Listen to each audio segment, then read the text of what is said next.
Batman Eternal number 3, written by Snyder, Tynion, Fox, Lehman, and Seeley, art by Jason Fabok. So this issue opens up with a young woman named Stephanie Brown.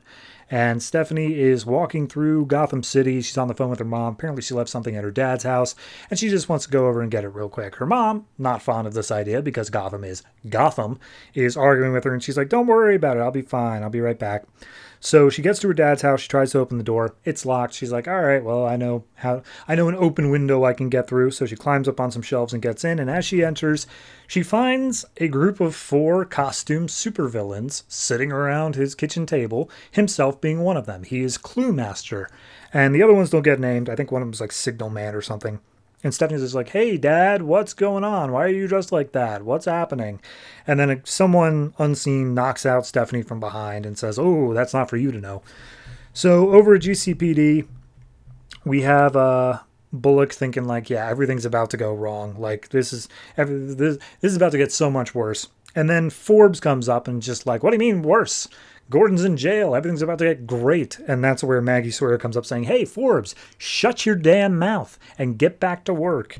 So Forbes and Maggie go off, and Bullock's talking to one of the officers and just like, yeah, I think that Maggie's going to get the commissioner tap because that's what we need right now. Someone that's not like petty like that. By the way, have you seen the new kid, Jason Bard, where he's at? So meanwhile, Jason is down talking to Gordon in a cell. And he's like, oh, are you all right, Commissioner? Is there anything I could do for you? And he's like, kid, don't, like, I'm sorry you had to be the one to arrest me. I'm sure you're going to get some sort of a reputation for being the person who arrested the commissioner on his first day. But, like, trust me, it's going to be all right for you. And he's like, no, I'm not worried about me. I'm worried about you. I'm going to find the evidence. I'm going to figure out, like, what happened to make sure that you get out of it. And he's like, dude, other people are working on that. Trust me. Wink, wink, Batman. But, yeah, no, all the evidence says that I fired the gun. Don't waste your time with that. Like, just do your job. And he's like, oh, I intend to. So we go to the Iceberg Casino where someone's like, there's a waitress whose brother is like cheating at the card games or whatnot, and the waitress is like, oh, please don't hurt him. It was my idea. I'm the one who told him about that. And he's just like, what do you mean hurt him? I already fed him to some elephant seals like 30 minutes ago. Screw him. He's dead. And that's when Batman busts down the door, and the waitress runs out, and Batman's like, hey, Cobblepot, and immediately like picks him up, sends him down into a table. He tries to make some like conversation, and Batman's like, enough, tell me what you know about Carmine Falcone. He's like, what do you mean Falcone? I ran him out of town years ago. You remember that? Screw that. This city belongs to me now. He doesn't have any power at all. And that's where Batman's like, you swear to God you know nothing about Falcone. And it's just like, no, why would I know anything about Falcone? He's gone. It's like, okay, well, he's back now. And Penguin immediately starts sweating. He's like, no, that's not possible. I would have known if he came back. That's not cool. And Batman's like, if I find out you guys are working together. And Penguin's like, dude, I got bigger problems if you find out that if he's actually back. Like, seriously, problems. So we go to Gotham City Hall. Falcone's hanging out with the mayor. They bring in Forbes. And immediately Falcone's like, yeah, Forbes, you think you're one of the good guys? And he's like, I know I am. I remember a time in Gotham where you guys ran things and we just looked the other way. And that's how we got kickbacks on that. Everything went smoothly. And I am personally happy to get back to that idea. And Falcone's like, Forbes is a good guy, Mayor. Maybe we should give him a little reward for being so loyal. And he points out basically saying, like, what would you say if the criminal underworld made a little bit of trouble over the next few weeks? And Forbes is like, well, I think the police have better things to do right now. And Falcone's like, that's a good answer.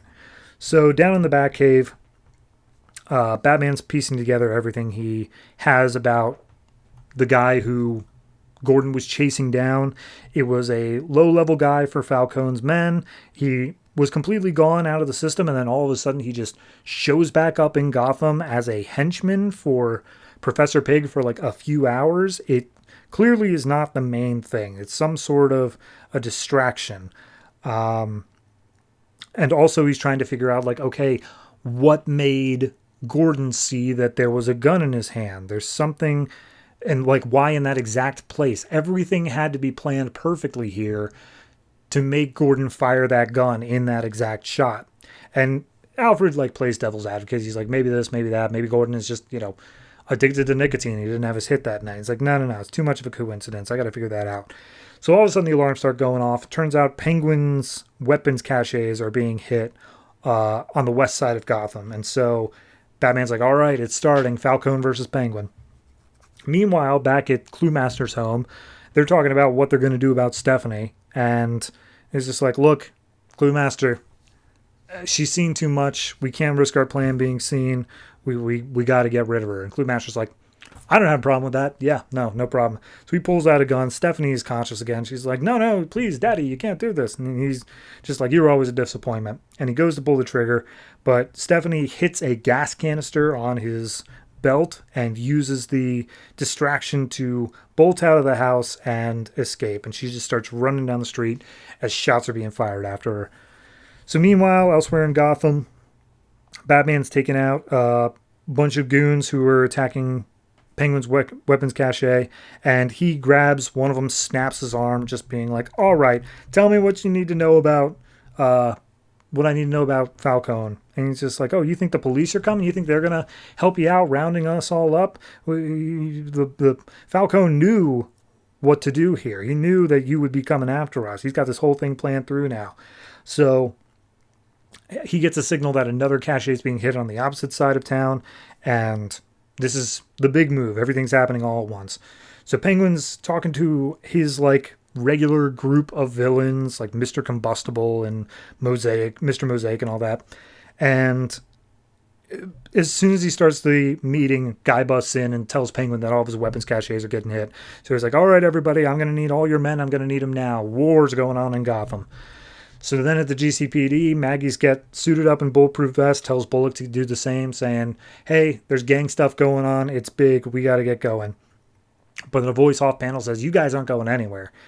So Batman is trying to get in contact with GCPD, trying to figure out, why aren't they responding to all these calls? And Alfred points out they are being canceled. All emergency calls to all these locations are getting canceled right now. He's like, what the hell's going on here? So we cut back over to the GCPD. Forbes is the one who was saying that no one's going anywhere. And Maggie's like, want to bet, man? I'm still your superior. And I say, we're going after this gang stuff now. Enter Mayor Haiti, who comes in saying, hey, just wanted everyone to know Forbes is the new acting commissioner.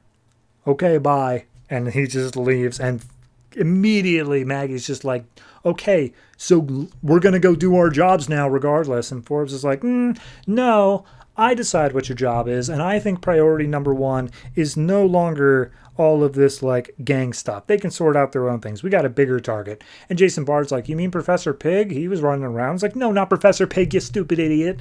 No, we're going after the thing that's caused all the problems ever since 0 Year. And he wipes off the whiteboard and draws in a big bat symbol. And he says, our war on Batman begins tonight. And then a last little page here, we got Stephanie Brown. She's cowering in the corner of an alley.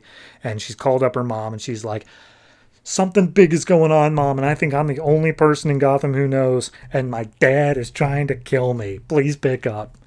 So that's issue 3. As much as I said issue 1 was the big inciting incident, issue 2 was just moving the pieces around, letting us know what's going on.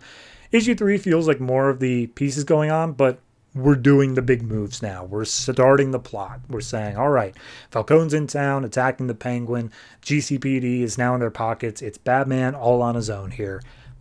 I'm down for it. I'm excited. Jason Fabok's art's fantastic. And of course, Stephanie Brown, fan favorite. Can't not include her in a recap as to why this issue's good.